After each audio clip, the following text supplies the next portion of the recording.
Eu sou Camila, uma mulher de 35 anos.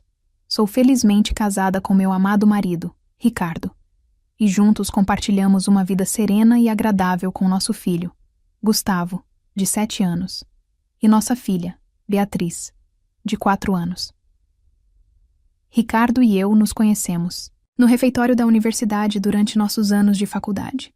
Cada um de nós estava com uma xícara de café e um livro na mão quando uma conversa espontânea deu início a uma conexão profunda e significativa. Ricardo, sempre tão calmo e atencioso, ouvia meus relatos com uma paciência gentil que, ao longo do tempo, se tornou reconfortante. Nossa amizade floresceu e evoluiu, até que percebi que sua presença em minha vida havia se tornado absolutamente insubstituível. Sua proposta de casamento foi lindamente simples. Sob um dossel de árvores floridas, ele timidamente apresentou um anel e declarou com ternura: "Eu quero ficar com você para sempre." Suas palavras sinceras foram tudo o que eu precisava para, sem hesitação, assentir com um sorriso emocionado. Desde aquele dia memorável, quando trocamos nossos votos, encontramos a verdadeira felicidade em nosso casamento. Quando nosso filho, Gustavo, nasceu, Ricardo, com lágrimas de alegria escorrendo pelo rosto, murmurou ternamente: "Ele é o nosso tesouro." Gustavo é uma criança cheia de energia e curiosidade, que adora brincar ao ar livre. Todos os fins de semana, fazemos piqueniques em família, e vê-lo correndo com tanta alegria enche meu coração de felicidade e realização. Pouco tempo depois, recebemos Beatriz em nossas vidas. Ela nasceu um pouco frágil e foi diagnosticada com uma condição congênita. No início, nossas preocupações eram grandes, mas Ricardo e eu unimos forças e nos comprometemos a apoiá-la em cada desafio. Seu irmão mais velho, sempre protetor, a ama profundamente e diz que sempre estará ao seu lado. Ver o vínculo entre eles crescer tem sido uma das maiores alegrias da minha vida. Outra pessoa que ocupa um lugar extraordinariamente especial no meu coração é minha avó, Lúcia. Ela é o verdadeiro exemplo de graça e calor humano, qualidades que admiro desde a infância. Minha mãe, Renata, se divorciou do meu pai quando eu ainda era pequena e pouco depois casou-se novamente com um homem chamado Carlos, com quem teve minha meia-irmã, Tatiane. À medida que minha mãe se dedicava cada vez mais à sua nova família, comecei a me sentir deixada de lado. Enquanto minha mãe e meu padrasto esbanjavam amor e atenção em Tatiane, eu frequentemente me sentia esquecida. Durante os passeios, em família, por exemplo, Tatiane sempre ganhava sapatos novos, enquanto eu ouvia minha mãe dizer: "Os seus ainda estão bons." No entanto, minha avó Lúcia sempre me tratou de forma diferente. Ela me envolvia em seus abraços calorosos e dizia, com sua voz tranquilizadora: "Camila, você é minha neta preciosa." Sempre que a solidão me atingia, era na casa dela que eu encontrava conforto e carinho. O afeto que eu tanto ansiava receber da minha mãe raramente se concretizava, tornando a presença da minha avó um verdadeiro refúgio para o meu coração. Em momentos importantes, como o meu casamento e o nascimento dos meus filhos, meus pais e minha meia-irmã demonstraram pouco interesse. Meu casamento parecia mais uma obrigação para minha mãe e Carlos do que uma celebração. Eles compareceram apenas por educação, sem demonstrar qualquer entusiasmo genuíno. Minha mãe sequer fez comentários sobre os preparativos ou sobre o vestido que escolhi, me deixando com a sensação de que meus sonhos e aspirações estavam se dissolvendo no ar. Mesmo quando Gustavo nasceu, minha mãe continuou priorizando Tatiane. Ela o levou ao hospital logo após o parto, mas demonstrou um interesse mínimo pelo meu bebê. As perguntas sobre o recém-nascido pareciam surgir mais por curiosidade do que por um verdadeiro afeto. Seu olhar era distante e indiferente. Eu desejava, desesperadamente, que minha mãe enxergasse e amasse o meu filho de verdade, mas seu foco permanecia fixo em Tatiane. Isso me fazia sentir incrivelmente isolada dentro da minha própria família. Minha mãe, Tatiane e Carlos formavam uma unidade tão fechada que muitas vezes eu me sentia uma estranha entre eles. Aceitar essa realidade foi muito difícil para mim. Eu refletia sobre essa situação repetidamente, mas nunca conseguia encontrar uma forma de conciliar esses sentimentos. Com o tempo, comecei a me afastar e a enxergar meus relacionamentos familiares de uma perspectiva mais ampla. Minha avó Lúcia, no entanto, ficou emocionada ao saber da minha decisão de me casar. Quando contei a ela, seus olhos se encheram de lágrimas de felicidade e ela exclamou: "Parabéns, você fez uma escolha maravilhosa." Suas palavras sinceras aqueceram meu coração e quase me fizeram chorar. Lúcia realmente desejava a minha felicidade, e isso me tocava profundamente. Quando apresentei Ricardo a ela pela primeira vez, ela o recebeu com um sorriso genuíno. Percebendo que ele estava um pouco nervoso, segurou sua mão firmemente e disse com carinho: "Por favor, cuide bem da Camila. Estou contando com você." Ricardo, emocionado, sorriu timidamente e expressou sua gratidão. Naquele momento, senti o quanto minha avó me amava e a imensa confiança que depositava nele. Quando Gustavo e Beatriz nasceram, a alegria dela foi imensa, superando todas as minhas expectativas. Ela os amava profundamente. Quando Gustavo deu seus primeiros passos, Lúcia, com lágrimas nos olhos, exclamou: "Olha só, ele já está andando." Sempre que Beatriz sorria, minha avó ficava encantada e, com brilho nos olhos, comentava: "Alegremente, Beatriz está começando a se parecer com sua mãe." Para meus filhos, Lúcia não era apenas uma bisavó.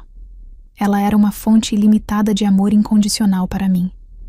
Seu calor e afeição duradouros têm sido um pilar fundamental de apoio, me dando força e coragem através de todos os desafios da vida.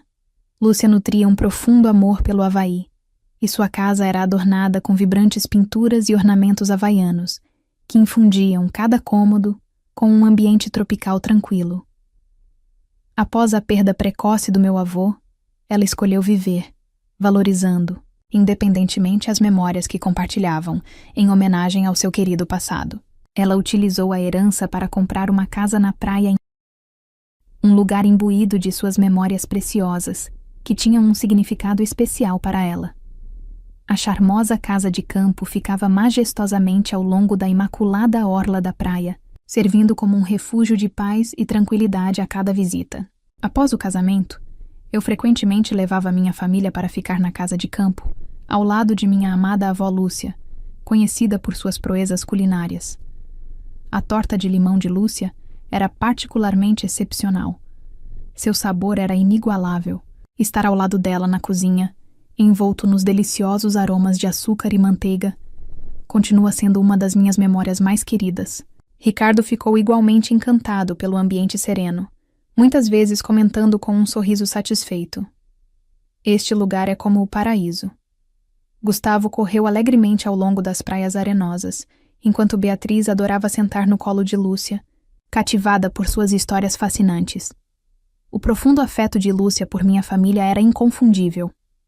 Quando ela me confidenciou que planejava deixar esta casa para mim, meu coração se encheu de alegria. A casa era um repositório de memórias preciosas, e eu imaginei criar memórias igualmente calorosas para meus filhos. No entanto, esses dias felizes foram ofuscados quando Lúcia ficou gravemente doente.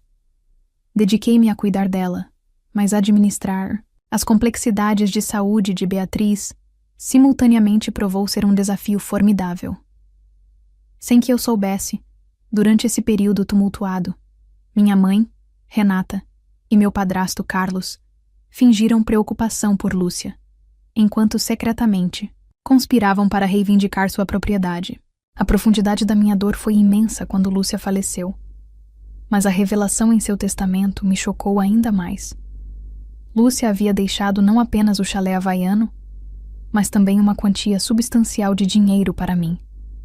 Ao descobrir isso, lágrimas escorriam pelo meu rosto incontrolavelmente. Parecia que eu podia ouvir a voz de Lúcia dizendo gentilmente: "Camila, a casa e tudo o mais são para você e sua família." No entanto, minha mãe e meu padrasto discordaram veementemente. Eles argumentaram que era injusto para mim herdar tudo, e sugeriram fortemente que eu transferisse a propriedade para o irmão de Lúcia, Antônio. Eu queria dizer não, mas naquela época eu estava física e mentalmente exausta de cuidar de Beatriz e suas despesas médicas. Eu não tinha energia para discutir. Relutantemente, sucumbi à pressão deles e entreguei as chaves para Antônio, afirmando calmamente: nós cuidamos da papelada quando as coisas se acalmarem. A perda da querida casa na praia de Lúcia foi dolorosa, mas eu me forcei a me concentrar apenas em Beatriz. Afinal, com meu marido e filhos ao meu lado, eu senti que tinha alegria suficiente na minha vida. Várias semanas após a morte de Lúcia, um desastre inesperado aconteceu. Embora houvesse relatos de um furacão se aproximando dias antes, a magnitude da devastação que ele trouxe para nossa região foi imprevisível. A ferocidade da tempestade surpreendeu todas as expectativas, cobrindo a cidade em chuvas torrenciais e inundações generalizadas. Naquele dia fatídico, fiquei em casa com Beatriz, cuja fragilidade a tornava particularmente vulnerável às mudanças climáticas abruptas. Então, ficamos em casa para monitorar a situação em evolução. Enquanto isso, Ricardo e Gustavo se aventuraram a um supermercado próximo para comprar suprimentos. Apesar das ruas começarem a inundar, Ricardo garantiu com um coração leve que voltariam em breve, enquanto Gustavo alegremente prometeu que compraria alguns lanches que Beatriz gostava. Eles acenaram adeus, mal sabendo que essas seriam suas últimas palavras. No caminho de volta, tentaram atravessar uma estrada inundada. Naquele momento, uma onda de água varreu o carro. Quando ouvi sobre o acidente no noticiário, eu senti como se todo o sangue tivesse sido drenado do meu corpo. Eu não conseguia acreditar. Ou talvez eu não quisesse acreditar. Em um estado de pânico, corri para a delegacia de polícia, implorando freneticamente para que encontrassem Ricardo e Gustavo. No entanto, depois de horas agonizantes, um policial balançou a cabeça solenemente e sussurrou: sinto muito. Ricardo e Gustavo foram tragicamente perdidos nas águas da enchente. Meu mundo se despedaçou em um instante, consumido por uma dor tão intensa que parecia sufocante. Chorei inconsolavelmente. Beatriz estava chorando também, mas eu disse a mim mesma que tinha que ficar calma por ela. A profundidade da minha perda parecia imensurável. Havia muito a ser feito, como organizar o funeral. Marquei a data, entrei, em contato com a família e amigos, e comecei a me preparar para me despedir de Ricardo e Gustavo. Em meio a isso, também informei minha mãe sobre a tragédia por telefone. Depois de um momento de silêncio, ela respondeu com indiferença: que pena. Quando é o funeral? No próximo sábado, eu respondi. Eu não posso ir, ela disse. Por quê? Perguntei. Tenho planos de ir para o Havaí. Você sabe, Tatiane perdeu recentemente o emprego e terminou com um namorado. Então Carlos e eu planejamos uma viagem para animá-la. Está marcada já. Faz um tempo e é difícil cancelar agora. Suas palavras eram incompreensíveis para mim, priorizando férias em vez de lamentar a perda de seu genro e neto. Mãe, você está falando sério? Perguntei com a voz trêmula. Camila, não podemos simplesmente mudar nossos planos. Perdi meu filho e marido, e você está priorizando uma viagem? Eu entendo como você se sente, mas temos nossos planos, ela respondeu. Sem palavras e com o coração partido, percebi que ela havia escolhido férias no Havaí para Tatiane, em vez de comparecer ao funeral de seu genro e neto. Com uma mistura de raiva e profunda tristeza, terminei a ligação sentindo uma sensação de traição e isolamento. Por mais que ela se comportasse daquele jeito, eu não conseguia acreditar que minha mãe daria preferência por Tatiane em vez de mim numa situação dessas. Nunca imaginei que ela pudesse ser tão cruel no dia do funeral. Enquanto tentava bravamente suprimir minhas lágrimas, coloquei ternamente as flores favoritas de Ricardo e Gustavo no topo de seus caixões, oferecendo uma despedida silenciosa e comovente. A cerimônia teve uma boa participação, incluindo muitos amigos e parentes de Ricardo, o que proporcionou um pequeno conforto. Notavelmente, até mesmo meu pai distante e seu lado da família, que eu não via há muitos anos, fizeram um esforço para comparecer e compartilharam expressões de pesar, trazendo um leve consolo em meio à tristeza avassaladora, em contraste, sombrio. Minha mãe, meu padrasto e minha meia-irmã estavam visivelmente ausentes, pois já estavam no aeroporto. Eu sabia disso instintivamente. A imagem deles esperando no saguão do aeroporto, rindo descuidadamente enquanto antecipavam seu voo, acendeu uma fúria dentro de mim que era difícil de conter. Tamanha insensibilidade era simplesmente imperdoável. Envolta em tristeza pela perda do meu marido e filho, eu também sentia uma raiva latente em relação a eles, fermentando silenciosamente dentro de mim. Após o funeral, decidi verificar as câmeras de segurança instaladas na casa de campo. Vê-los ali casualmente, como se nada tivesse acontecido, solidificou minha determinação. Eu estava determinada a não deixá-los escapar com sua indiferença. Prontamente, chamei a polícia e os denunciei por invasão de propriedade, o que levou ao despejo deles da casa de campo. Quando a polícia chegou e os escoltou para fora, eles ficaram completamente perplexos. Freneticamente, alegaram que a casa de campo deveria pertencer ao irmão da minha avó, Antônio. Mas suas alegações caíram em ouvidos moucos. Os policiais, informados por mim de que eu era a proprietária legal e que não tinha autorizado a estadia deles, seguiram as instruções. Compartilhei isso com minha família, que ficou visivelmente chocada e confusa. Eles não tinham escolha, a não ser encontrar acomodação temporária em um hotel próximo. Logo após o despejo, minha mãe me ligou furiosa. "O que você fez, Camila? Por que você faria uma coisa dessas?" A voz dela estava grossa de raiva. E por um momento fiquei sem palavras. Pela sua audácia, fiquei momentaneamente sem reação, pensando novamente. Ela só pensa em si mesma. Eu não entendo por que isso seria considerado invasão de propriedade. Somos uma família. Não deveria ser um problema para nós visitarmos. Ela continuou veementemente. Eu não posso acreditar que você faria uma coisa dessas. Essa casa devia pertencer a Antônio. Meu coração ficou ainda mais frio com suas palavras. Eu sentia a sobreposição da minha dor e traição do passado. Ela continuou a afirmar seus direitos, sem reconhecer seus erros.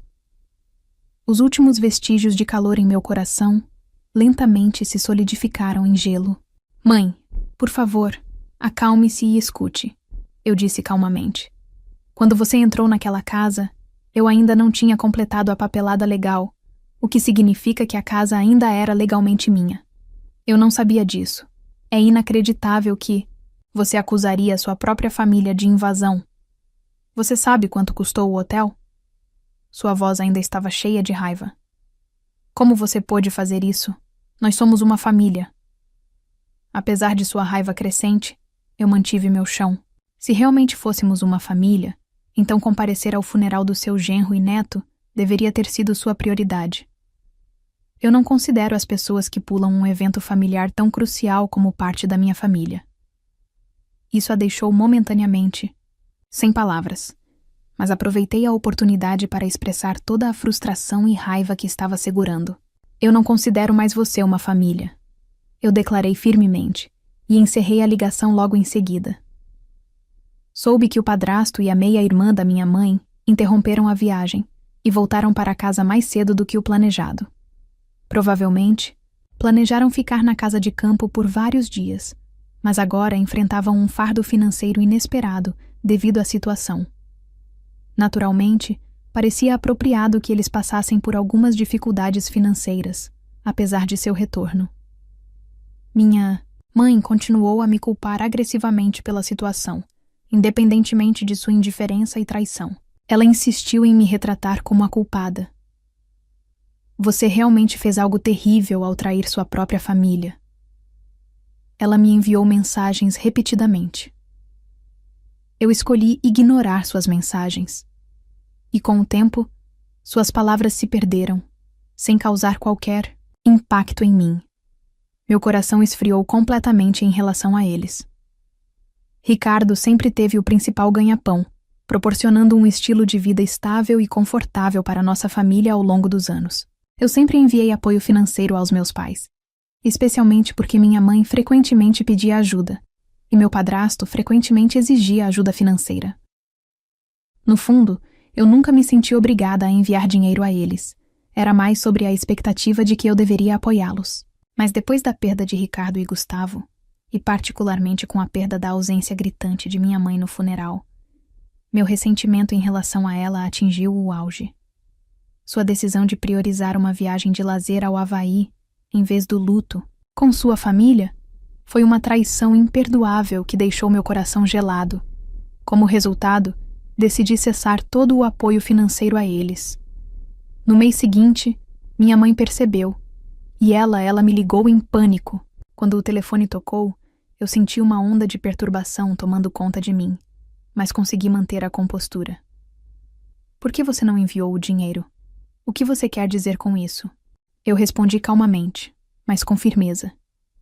Eu não vou mais lhe enviar nada, nem um centavo. Depois de um silêncio atordoado, minha mãe se opôs veementemente. Por que você faria isso? Você sabe que dependemos do seu apoio. Como vamos? Viver se você não nos ajudar? Sua voz estava cheia de desespero e raiva. Naquele momento, percebi que havia aceitado totalmente minha decisão. Não importava o quão chateada ela ficasse, eu não seria influenciada. Não tenho intenção de continuar a enviar dinheiro. Mas você nem compareceu ao funeral. Não vejo razão para continuar apoiando pessoas que escolheram ir de férias para o Havaí em vez de lamentar a perda do meu marido e filho. Eu respondi friamente. A fúria da minha mãe se intensificou com minhas palavras. Você é uma criança, tão fria para dizer coisas tão cruéis, sem nenhuma consideração por mim, ela exclamou. Mas eu não fui a mais afetada por suas palavras. Tudo bem, eu não acho que haja mais nada para discutir. Eu concluí e desliguei o telefone pela última vez.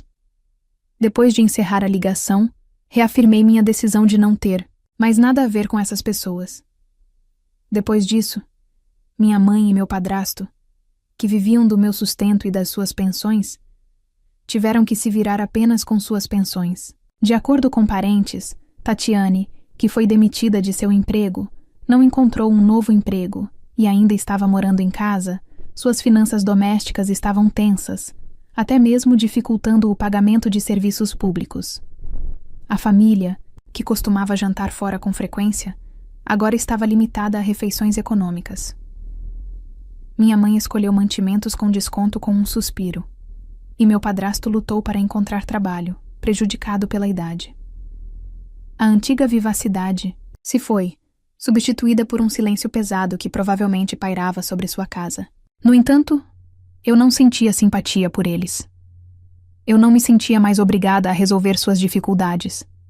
Proteger minha própria paz de espírito era minha maior prioridade. A partir daí, o comportamento da minha mãe e do meu padrasto tornou-se cada vez mais desesperado.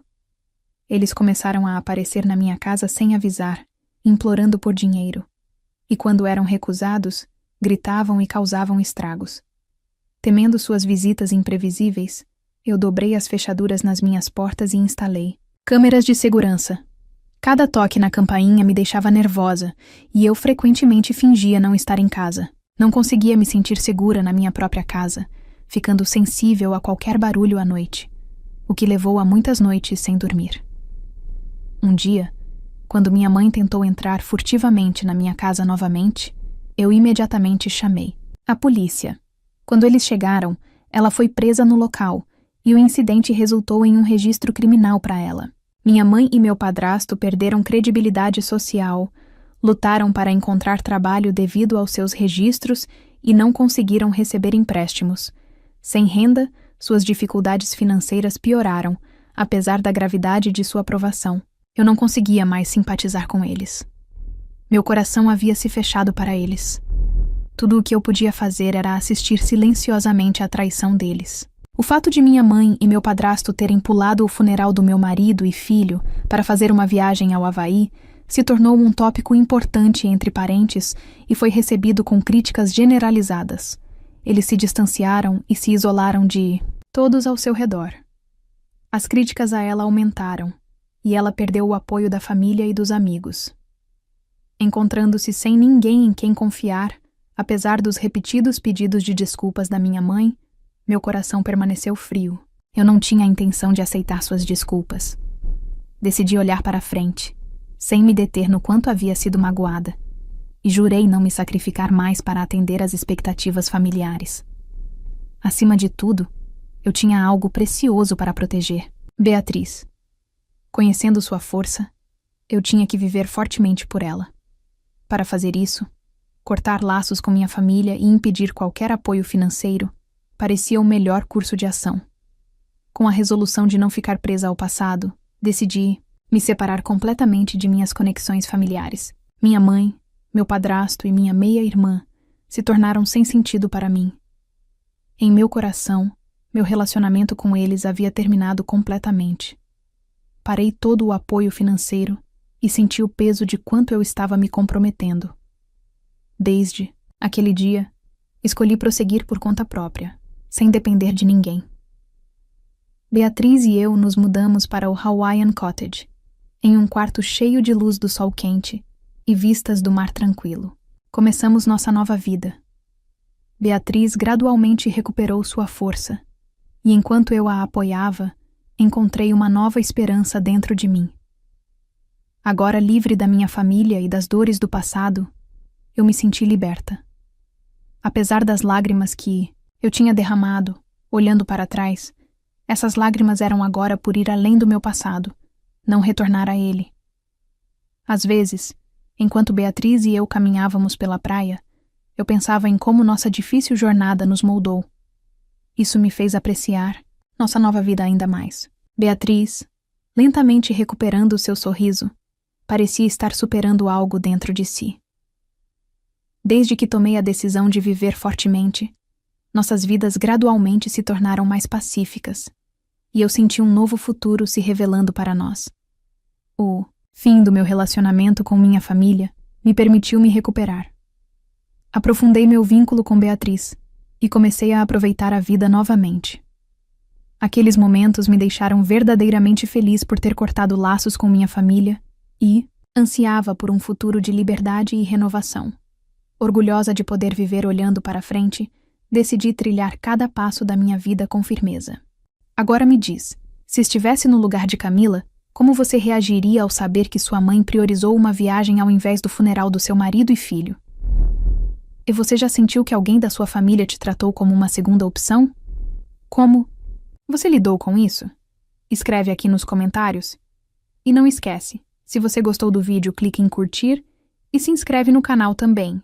Assim você não perde nenhuma história emocionante, de amor ou de drama familiar. E me diz também, qual tipo de história você prefere?